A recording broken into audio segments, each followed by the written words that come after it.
hablado también mucho, doña Esmeralda Britton, expresidenta ejecutiva de la Junta de Protección Social. Don Nogui Acosta nos acompaña a esta hora de la mañana. Qué gusto tenerlo, don Nogui. ¿Cómo amaneció? Muy bien, ¿y usted, don Henry?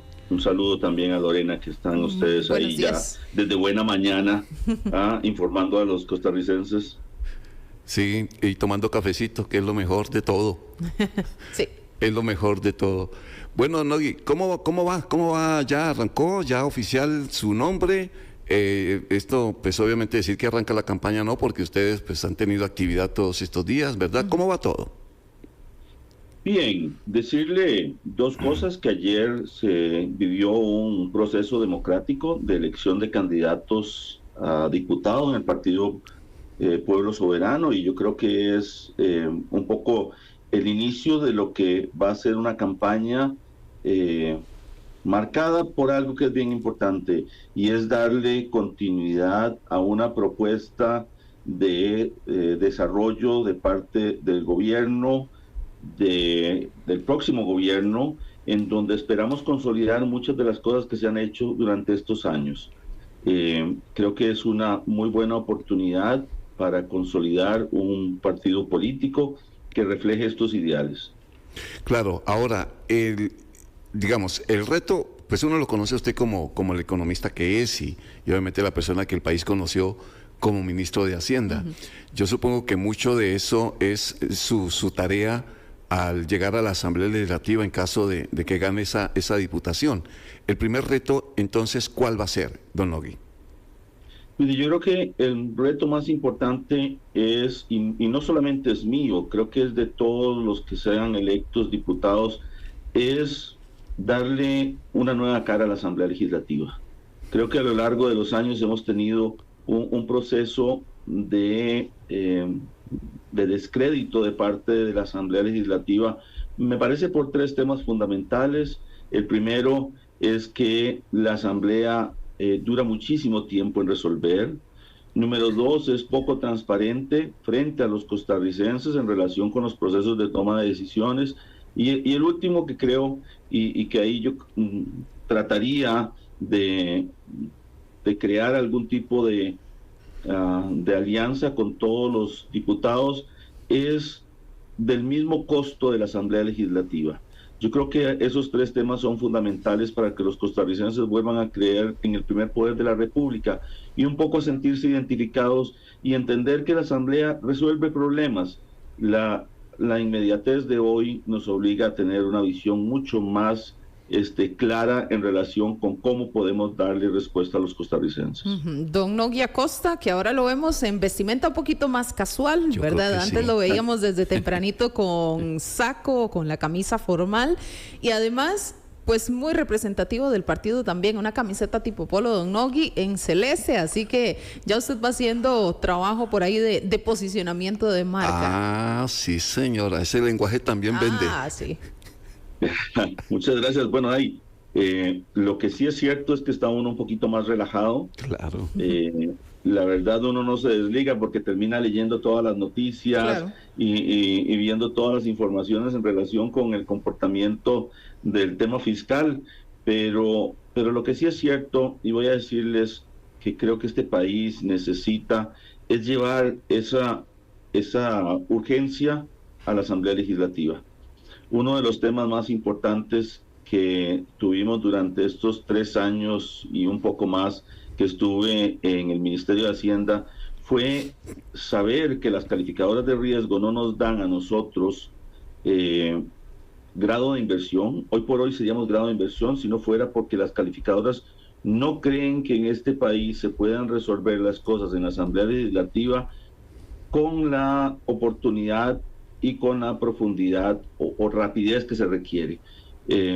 No necesariamente oportunidad significa celeridad, pero sí hay que resolver. Y el tercer elemento por el cual no somos grado de inversión es porque no tenemos acceso al mercado internacional. Una discusión tan ilógica como la que ha tenido el crédito con el Banco Mundial, el crédito de apoyo presupuestario, no tiene razón de ser. Porque les voy a decir algo que es bien interesante. Hay que resolver un tema fundamental, y es que los presupuestos de la República llevan aparejados un endeudamiento que necesitamos de alguna manera obtener. Y la pregunta es si lo hacemos en el mercado local o lo hacemos en el mercado internacional. Y perdón, voy a extenderme en esto, Henry, porque me parece lo más relevante que se puede entender de la dinámica de la economía. Hace unos días una señora se me acercó y me dice, mire, quiero agradecerle todo lo que ustedes han hecho. Y bueno, uno se podría poner a pensar, bueno, ¿qué opciones tendría uno de haberle ayudado a la señora? Y me dice, mire, es que yo tenía un crédito de una casa, de mi casa. Vivimos 6 personas en esa casa y tenemos un solo ingreso. Y resulta que ya íbamos a perder la casa porque las tasas de interés estaban muy altas. Y me dijo, el último mes, mi cuota bajó 6,000 colones. Y me quedé yo tan impactado y dije, mire, nunca he visto una manera más tangible de ver la forma en la cual la estabilidad macroeconómica le ayuda a las personas. Esos 6,000 colones podían ser 1 kilo de carne en la mesa de esa familia. Y yo creo que ese es un tema que a veces perdemos de vista y terminamos discutiendo temas que no tienen ninguna relación para detener la aprobación de un crédito de apoyo presupuestario. Lo peor de todo es que ese crédito de apoyo presupuestario está hecho para cumplir con los gastos que la misma Asamblea Legislativa aprueba. Claro. Entonces, yo quiero decirle con esto un poco lo que creo que me motiva a mí a salir del Ministerio de Hacienda e ir a la Asamblea Legislativa.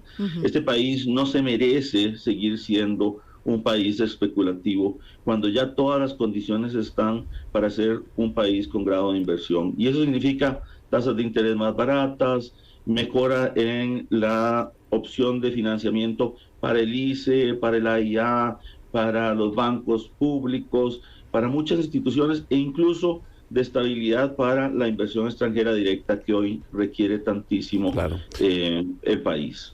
Don Nogui, me imagino que de manera un poco informal, entre ustedes son ex jerarcas que ya se conocen, ya pues tenemos los nombres oficialmente, especulan un poquitito entre ustedes cómo podrían organizarse en la Asamblea Legislativa. Me lo imagino usted presidiendo la Comisión de Ingreso y Gasto Público, por ahí estaría doña Catarina Müller, si llegaran también al Congreso con el área de educación. Ustedes han valorado un poquitito esto y por eso la estrategia también de los nombres colocados.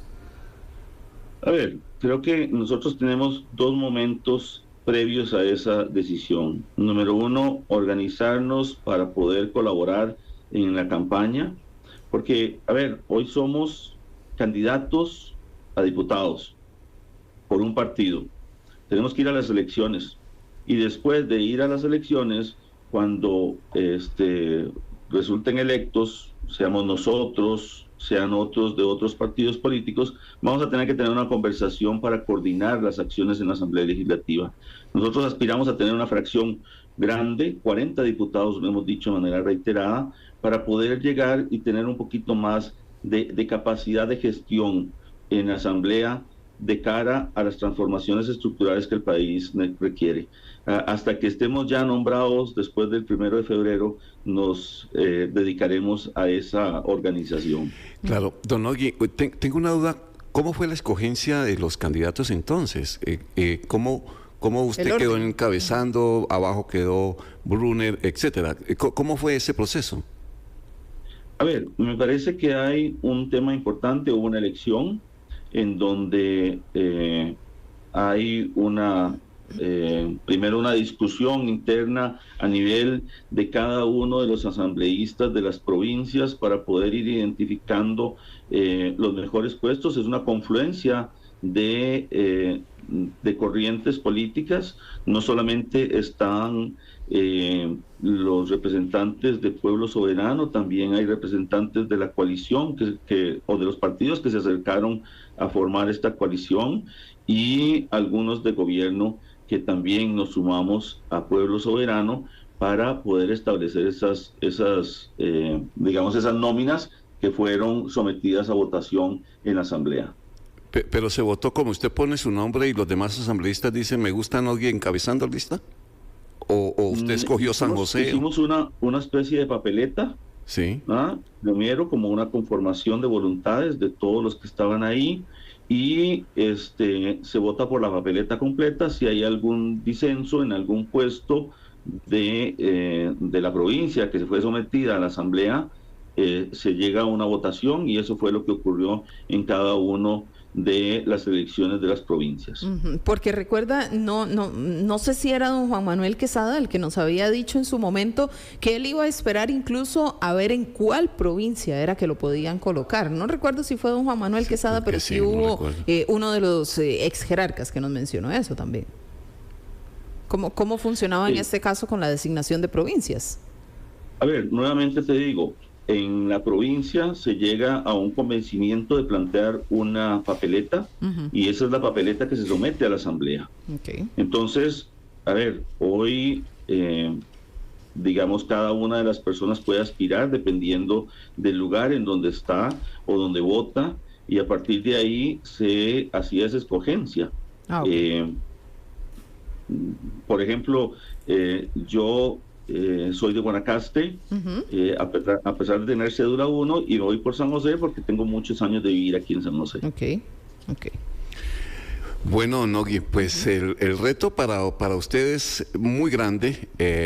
Estaba leyendo ayer cuando se publicó la lista que obviamente que así como la señora se acercó a agradecerle, habrá quien le cuestione que sea el ministro, que haya sido el ministro de Hacienda, y entonces si es el ministro de más impuestos o no, etcétera. Todo eso va a tener que cargarlo en campaña. Mire, yo creo que hay dos cosas que la gente tiene que entender, y yo no puedo obviar que el descrédito es la forma de hacer política hoy, y eso realmente me duele, porque decir no impuestos o decir otra consideración es bastante chabacano. Y digo chabacano por dos razones, tanto a usted, Henry, y a Lorena, una disculpa por eso. No. Primero, porque en este gobierno, y es un tema interesante, asumió con un acuerdo con el Fondo Monetario Internacional que tenía la aprobación de una serie de impuestos. Nosotros no aprobamos ninguno. Tampoco llevamos un proyecto de impuestos a la Asamblea Legislativa. Llevamos un proyecto que hicimos con el Fondo Monetario Internacional de renta global, que no cambiaba la recaudación, equilibraba las cargas tributarias. Contrario a eso, sí luchamos porque no se bajaran los impuestos, sí luchamos porque el marchamo no beneficiara a las agencias de vehículos, cosa que sí hicieron los diputados. También luchamos porque no se eliminara la resolución de la sala segunda, que dijo que las rentas extraterritoriales que se generaran a través de recursos captados en el mercado local tuviesen que pagar impuestos sobre la renta. Realmente nosotros lo único que hicimos fue evitar una erosión mayor en la recaudación tributaria. Pero vean cosas que son interesantes. Nosotros sí modificamos el selectivo de consumo para reducirlo y para mejorar la calidad de vida de los costarricenses. Entonces la pregunta es, ¿cuál impuesto aumentamos nosotros? Ninguno. Y cuando hablamos del tema del SIMPE, porque yo sí quiero aclararle a los costarricenses algo, nunca dijimos que le íbamos a poner un impuesto al SIMPE. Siempre dijimos que de una manera se estaba generando la posibilidad de no emitir facturas con el pago en efectivo o con el pago en SIMPE. Resulta que el SIMPE sí tiene una trazabilidad y nosotros queríamos entenderlo. Así que esa idea de decir que nosotros aumentamos impuestos me parece bastante burda y bastante sin base. Bueno, pues va a tener que explicarlo mucho porque va a ser parte de la campaña. Y el comentario que leí ayer era ese y tenía que hacérselo a usted, pero le digo, es algo que obviamente, y en campaña, usted entra de lleno en una... aquí sí batalla en redes sociales que es bastante intensa, y eso va a tener que aclararlo muchísimo. Don Nogui, de nosotros nos queda desearle mucha suerte en todo el proceso. habrá oportunidad de tenerlo en nuestra cabina porque hay que hablar ampliamente sobre propuestas, esto que usted está diciendo insistentemente sobre la necesidad de volver más barata la Asamblea Legislativa, es decir, que no nos cueste tanto. Yo creo que es un tema que podríamos ampliar muchísimo y muchos otros que tienen que ver precisamente con los proyectos que vengan hacia adelante ya si ustedes llegan a la Asamblea. Mucha suerte con todo, Nogui. Muchas gracias, don Henry, doña Lorena, y que tengan una buena mañana. Muchas gracias, igual. Nogui Acosta, quien es entonces encabeza la papeleta por San José para la Asamblea Legislativa.